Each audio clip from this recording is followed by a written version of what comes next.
students, good morning. I hope you all are healthy, wealthy, and good. Standard 8 subject Gujarati. ગુજરાતીમાં પણ આપણે previous જે video કર્યો હતો તેમાં આપણે પુનરાવર્તન એકમાં જોયું હતું, બરાબર. તેમાં જે આપણો જે સૌથી પહેલો જે પ્રશ્ન છે તેમાં તમારે કોષ્ટકની અંદર જ શબ્દો તમને પહેલેથી શબ્દ આપી દીધેલા છે, તેને તમારે ખાલી કોષ્ટકની અંદર શોધીને તેના પરથી આપણે વાક્ય લખવાના હતા. ઓકે, કાં તો તમને એક સીધી સૂચના પણ આપી દે કે 2-3 શબ્દ, જેમ કે મુસાફરી શબ્દ છે, ધોધમાર શબ્દ છે, તેવો કોઈ પણ શબ્દ તમને ભણવામાં, અત્યાર સુધી ભણવામાં જે ચેપ્ટરમાં જે પણ શબ્દ આપ્યા છે તેમાંથી કોઈ પણ શબ્દ તમને આપી દે અને એવું કહે કે ઉપર સૂચના લખી નીચે આપેલ શબ્દ પરથી વાક્ય પ્રયોગ કરો કાં તો વાક્ય બનાવો, તેવો સીધો પ્રશ્ન પણ તમને આવી શકશે. ઓકે, તેના પછી આગળ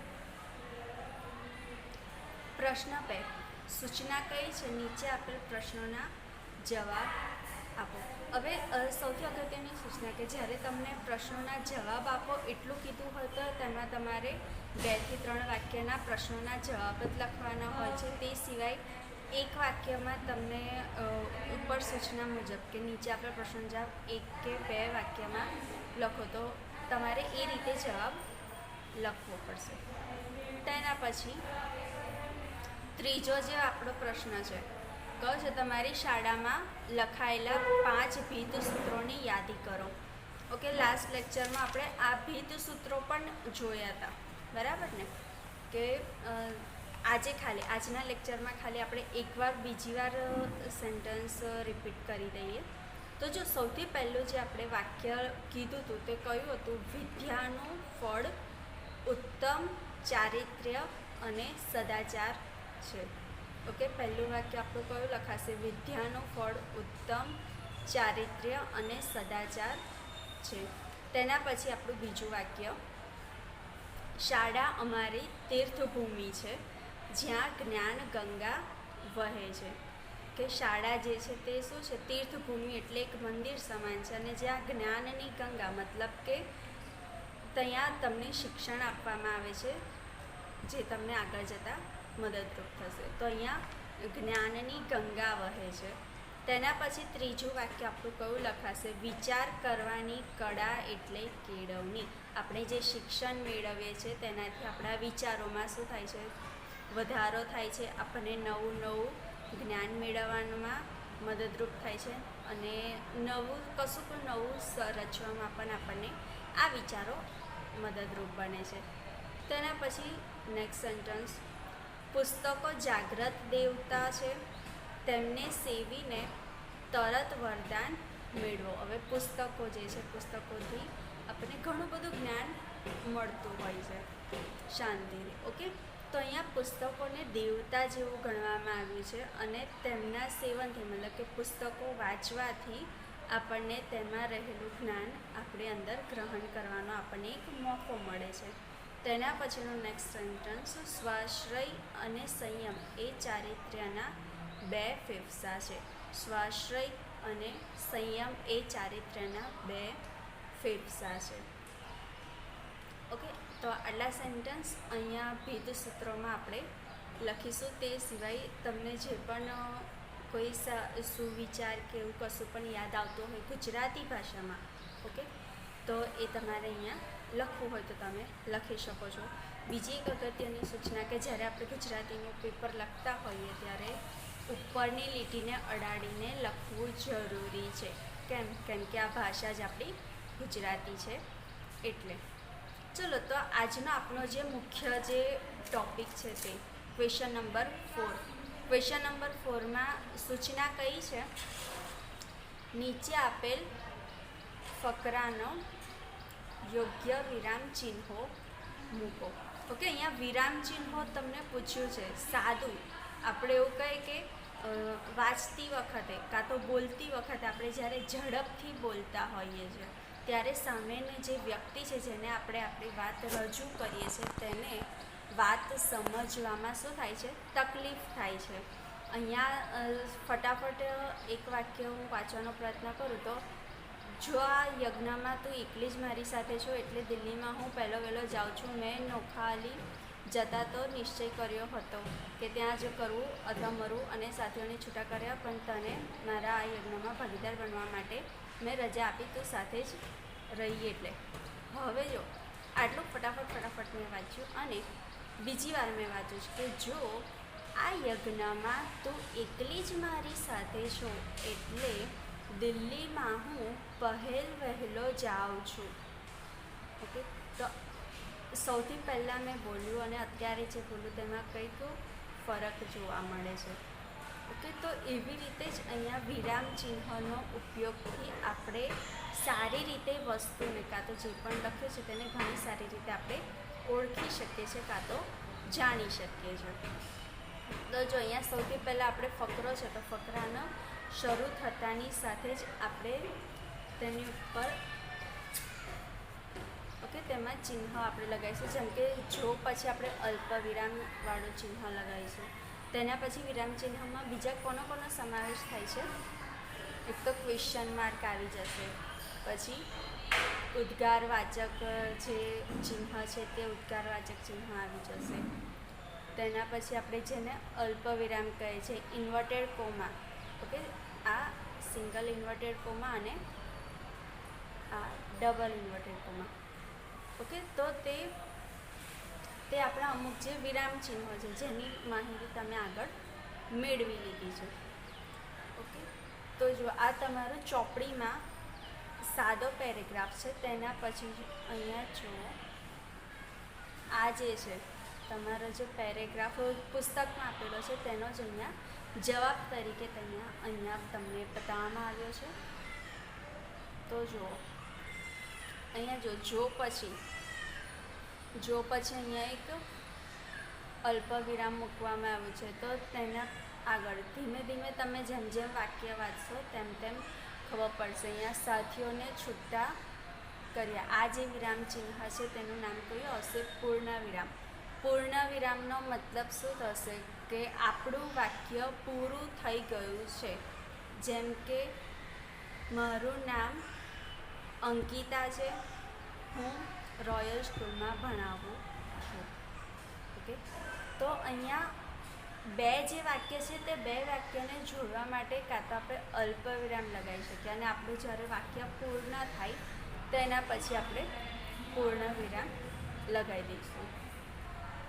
ઓકે, તો અહીંયા તમને જે પણ આન્સર આપવામાં આવે છે તેમાં તમે ધીરે રહીને જોજો કે કયા વિરામ ચિહ્નોનો અહીંયા ઉપયોગ કર્યો છે. જેમ કે આ જે વિરામ ચિહ્ન છે, ઓકે, આ જે તેનો મતલબ શું થશે કે અહીંયા જે વાક્ય છે તે અલગ ભાવ, આશ્ચર્યનો ભાવ દર્શાવે છે. અહીંયા આપણે વાક્ય પર જ આવતા રહો. અહીંયા શું કીધું છે? પણ જોજે આમાં તારી ખૂબ કસોટી છે હો. અને છેલ્લે ઉદ્ગારવાચક ચિહ્ન. બીજું કે આપણો ફકરો જ્યારે શરૂ થાય અને જ્યારે ખતમ થાય ત્યારે ડબલ ઇન્વર્ટેડ કોમા હોવું જરૂરી છે. જો પછી આપણું અલ્પ વિરામ આવી જશે. ઓકે, તો એવી રીતે તમને જે પણ આન્સર પીડીએફમાં જોવા મળે છે તે પ્રમાણે અહીંયા તમારે વિરામ ચિહ્ન જાતે લગાવી દેવાના. તેના પછી આગળ આપણે જોઈએ તો અહીંયા પણ બીજો એક બિહારમાં. ઓકે, જો અહીંયા મેં નોખા અલી જતા તો નિશ્ચય કર્યો હતો કે ત્યાં જ કરવું અથવા મરવું અને સાથીઓને છૂટા કર્યા. અહીંયા હતો આપણને વાક્ય પૂરું કરવાનું તો કહે છે, પણ અહીંયા કેની સાથે સાથે બીજું વાક્ય તમને જોડી દેવામાં આવ્યું છે. ઓકે, તો અહીંયા જે પણ આન્સર આપ્યો છે તે પ્રમાણે તમારે વિરામ ચિહ્નો પુસ્તકમાં કરી દેવાના છે. તેની આગળ હવે જો સૂચના નંબર 5 પર આવતા રહો. સૂચના કઈ લખી છે? નીચે આપેલ શબ્દોના સમાનાર્થી શબ્દો લખો. અહીંયા શબ્દ તમને આપી દીધા છે અને તેના સમાન અર્થવાળો, ઓકે, જે સરખા અર્થ થતા હોય, સિમિલર વર્ડ્સ જેને તમે ઓળખો છો, તો અહીંયા સમાન અર્થવાળા શબ્દ તમારે લખવાના છે. ચલો, તો અહીંયા સૌથી પહેલો જે આપણો શબ્દ છે કયો છે? રળિયામણું. ઓકે, તો રળિયામણું માટે તેનો સરખો અર્થ, રળિયામણુંનો જે અર્થ થતો હોય તેવો જ અર્થ દર્શાવતો બીજો શબ્દ આપણો કયો લખાશે? તો એ પહેલું લખાશે સુંદર. ઓકે, રળિયામણુંનું સમાનાર્થીમાં પહેલો શબ્દ લખાશે સુંદર અને બીજો શબ્દ કયો લખાશે? મનોહર. ઓકે, પહેલો શબ્દ તમારો રળિયામણુંનું સમાનાર્થીમાં સુંદર, બીજો શબ્દ કયો લખાશે? મનોહર. ઓકે, આટલું ક્લિયર થયું. તેના પછી બીજા નંબરનો શબ્દ ખારીલા. તો ખારીલા માટે સમાનાર્થી કયો લખાશે? એક તો ડંખીલા અને બીજું ઈર્ષાળુ. ઓકે, અહીંયા ખારીલા જે શબ્દ છે તે કોના સંદર્ભે અહીંયા વપરાય છે? તેનો સમાનાર્થી કયો લખાશે? એક તો ઈર્ષાળુ અને બીજો ડંખીલા, મતલબ કે એવું બોલ કે જેનાથી સામેના જે વ્યક્તિ છે તેને દુઃખ પહોંચે. ઓકે, તો તેવા શબ્દને અહીંયા ખારીલા અર્થ તરીકે પણ વાપરીશું. તેના પછી ચલો ત્રીજો જે આપણો શબ્દ છે પ્રાયશ્ચિત. ઓકે, અહીંયા પ્રાયશ્ચિતનો સમાનાર્થી શબ્દ કયો લખાશે? પહેલો શબ્દ લખાશે તપ અને બીજો શબ્દ કયો લખાશે? પસ્તાવો. ઓકે, આપણે અહીંયા પ્રાયશ્ચિત મતલબ કે આપણે કોઈ ભૂલ કરી હોય અને તેનું આપણને પ્રાયશ્ચિત થાય, આપણને અંદરથી ગિલ્ટ થાય કે ભાઈ મેં જે પણ કામ કર્યું છે તે ખોટું કર્યું છે, આનાથી બીજા લોકોને નુકસાન પહોંચશે. તો અહીંયા પ્રાયશ્ચિત શબ્દના સમાનાર્થીમાં આપણે પહેલો શબ્દ લખીશું તપ અને બીજો શબ્દ કયો લખીશું? પસ્તાવો. તેના પછી ચોથા પર આવતા રહો. ચોથો શબ્દ કયો છે? રાન છે. ઓકે, તમારું જે લાસ્ટ ચેપ્ટર છે, બરાબર, રાનમાં એનો મતલબ શું થશે? તો કે જંગલમાં અથવા તો વનમાં. તો અહીંયા રાન શબ્દનો સમાનાર્થીમાં પહેલો શબ્દ આપણે કયો લખીશું? જંગલ અને બીજો શબ્દ વન. તેના પછી નેક્સ્ટ વર્ડ કેળવણી. ઓકે, પાંચમો શબ્દ આપણો કયો છે? કેળવણી અને તેના સમાનાર્થીમાં પહેલો શબ્દ કયો લખાશે? ભણતર. કેળવણીના સમાનાર્થીમાં પહેલો શબ્દ લખાશે ભણતર અને બીજો શબ્દ કયો લખાશે? શિક્ષણ. શિક્ષણ. ઓકે, તે કેળવણીના સમાનાર્થીમાં લખાશે. ચલો, તેના પછી છઠ્ઠા પર આવતા રહો. છઠ્ઠાની સૂચના કઈ છે?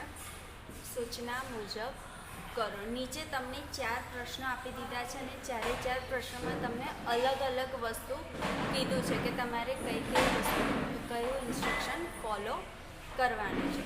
ઓકે, ચલો, તો સૌથી પહેલું કયું છે? ર વર્ણથી શરૂ થતા શબ્દો લખો. ઓકે, અહીંયા વર્ણ તમને એક મૂળાક્ષર આપી દીધો છે ને તે મૂળાક્ષર પરથી તમારે શબ્દ લખવાના છે.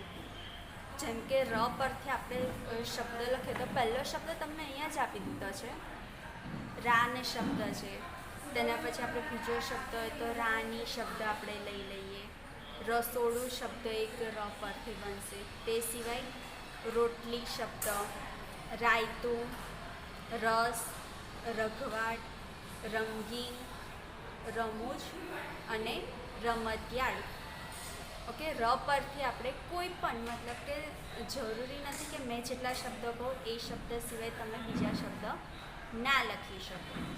ઓકે, તો બીજી વાર મેં એકવાર રિપીટ કરી દઉં કે ર વર્ણ પરથી શરૂ થતા શબ્દમાં આપણે કયા કયા શબ્દ લખીશું. તો સૌથી પહેલાં રેખા શબ્દ લખો.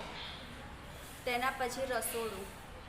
બીજો શબ્દ કયો લખીશું? રસોડું. ત્રીજો શબ્દ રસોઈ, ચોથો શબ્દ કયો લખાશે? રોટલી, પાંચમો શબ્દ રાયતું, છઠ્ઠો શબ્દ રસ, સાતમો શબ્દ રઘવાટ, આઠમો શબ્દ કયો? રંગીન, નવમો શબ્દ રમૂજ અને દસમો શબ્દ કયો લખાશે? રમતિયાળ. ઓકે, આટલા શબ્દ ક્લિયર થયા. મેં બીજી એકવાર રિપીટ કરી દઉં. પહેલો શબ્દ રેખા, બીજો શબ્દ રસોડું, ત્રીજો શબ્દ રસોઈ, ચોથો શબ્દ રોટલી, પાંચમો શબ્દ રાયતું, છઠ્ઠો શબ્દ રસ, સાતમો શબ્દ રઘવાટ, આઠમો શબ્દ રંગીન, નવમો શબ્દ રમૂજ અને દસમો શબ્દ રમતિયાળ લખાશે. ઓકે, આના સિવાય તમને અગર બીજો કોઈ શબ્દ યાદ આવતો હોય તો તમે લખી શકો છો. તો આપણું પહેલી જે સૂચના છે તે આપણે ફોલો કરી દીધી. તેના પછી ચલો બીજા નંબરની સૂચના પર આવતા રહો. બીજા નંબરમાં શું કીધું છે? આ શબ્દોને વાક્યમાં પ્રયોગ કરો. ઓકે, તો અત્યાર સુધી આપણે ર વર્ણ પરથી જેટલા પણ શબ્દ લખ્યા તેના પરથી હવે તમારે વાક્ય પ્રયોગ કરવાનો. એ શબ્દનો ઉપયોગ કરીને જ તમારે એ વાક્ય બનાવવાનું છે. જેમ કે આપણે સૌથી પહેલો શબ્દ કયો લીધો તો? રેખા. તો રેખા પરથી અગર આપણે વાક્ય બનાવવું હોય તો કયું બનશે? આ રેખા છે. તેના પછી આગળ રેખા રસોડામાં છે. પહેલું વાક્ય આપણે કયું બનાવ્યું? આ રેખા છે. બીજું રેખા રસોડામાં છે. ત્રીજું વાક્ય તે રસોઈ કરે છે. ચોથું વાક્ય તે રોટલી વણે છે. પાંચમું વાક્ય તે રાયતું સરસ બનાવે છે. છઠ્ઠું વાક્ય રેખા રસથી કામ કરે છે. સાતમું વાક્ય તે ક્યારેય રઘવાટ કરતી નથી. તેના પછીનું વાક્ય સ્વભાવે તે રંગીન છે, તે ખૂબ જ રમૂજી છે.